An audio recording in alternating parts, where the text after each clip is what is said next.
Assalamualaikum warahmatullahi wabarakatuh. Perkenalkan, nama saya Siti Rohmah. Saya dari kelompok 8 kelas PAI 1D. Di video ini saya akan menjelaskan tentang indefinite pronoun. Lalu, apakah indefinite pronoun itu? Untuk mengetahuinya, mari kita simak di dalam video ini.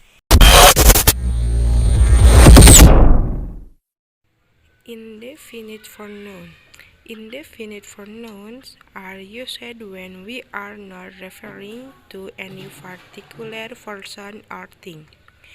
Indefinite pronouns that end in ding, one, or body are always singular. Some examples are something, someone, and somebody.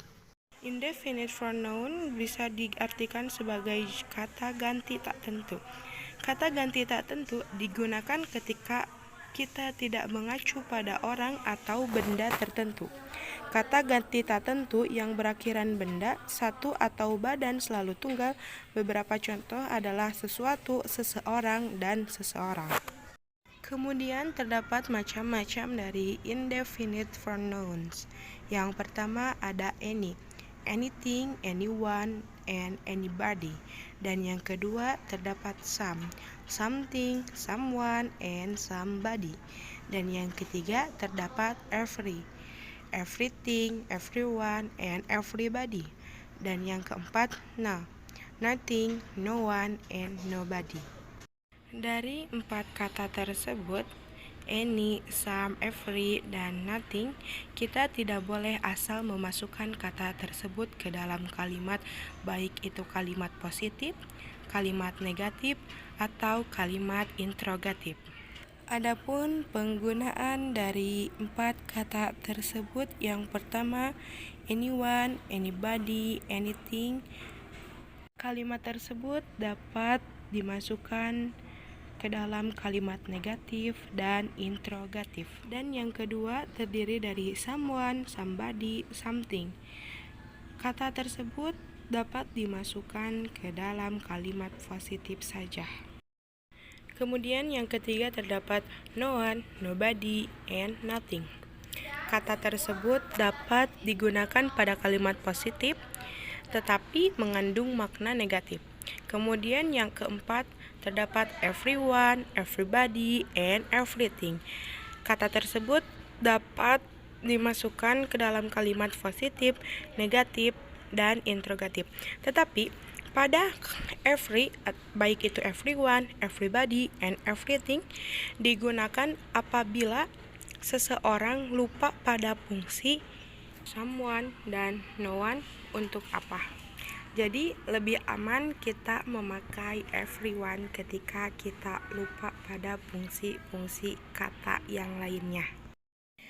Kemudian sebelum beralih ke contoh, kita harus mengetahui bahwa anyone, anybody, someone, somebody, no one, nobody, everyone, everybody, semua ini menunjukkan makna kepada orang. Dan perbedaan dalam penggunaannya, penggunaan anyone atau anybody itu dalam kondisinya. Kalau anyone digunakan untuk kalimat formal dan anybody digunakan untuk kalimat non-formal. Kemudian kata dari anything, something, nothing, and everything, kata-kata tersebut menunjukkan terhadap makna dari suatu benda. Adapun contoh-contoh dari indefinite pronoun, yang pertama dari kata any. Is anyone at home? Apakah ada orang di rumah? Have you lost anything? Apakah Anda kehilangan sesuatu? Penggunaan anyone di sini menunjukkan makna terhadap orang.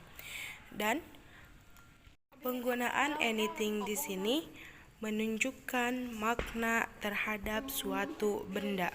Dan penggunaan kata dari anyone dan anything di sini juga tepat. Mengapa tepat? Karena kata anyone dan anything di dalam contoh ini digunakan pada kalimat interrogatif. Sesuai fungsinya, kata any juga berfungsi sebagai kata untuk membuat kalimat interrogatif dan negatif. Kemudian contoh yang kedua diambil dari kata some. Someone is at the door. Seseorang ada di pintu. Trust me, something I said was true. Percayalah, sesuatu yang saya katakan itu benar. Penggunaan kata someone di sini menunjukkan atau bermakna terhadap seseorang, dan penggunaan something di sini bermakna yang menunjukkan suatu benda. Dan penggunaan someone dan something pada kalimat ini juga tepat. Mengapa tepat?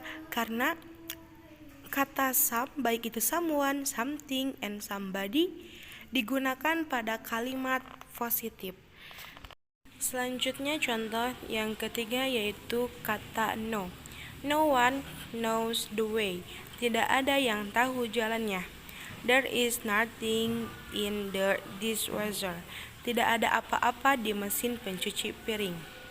Nah, penggunaan no one di sini menunjukkan makna terhadap seseorang, dan nothing di sini menunjukkan makna terhadap suatu benda. Penggunaan no one dan nothing di sini tepat karena dalam kata no, baik itu no one, nothing, dan nobody, itu digunakan untuk kalimat positif yang mengandung makna negatif. Dan contoh yang terakhir dari kata every. Know everyone in the meeting. Saya tahu semua orang dalam pertemuan itu. Everything is beautiful in its own way. Semuanya indah dengan caranya sendiri. Nah, penggunaan everyone di sini mengandung makna kepada seseorang, dan everything di sini mengandung makna terhadap suatu benda. Nah, penggunaan everyone, everything ini juga tepat. Mengapa tepat? Karena everyone, everything, dan everybody itu digunakan terhadap kalimat positif, negatif, dan interrogatif. Sekian yang dapat saya sampaikan. Thank you for watching. Wassalamualaikum warahmatullahi wabarakatuh.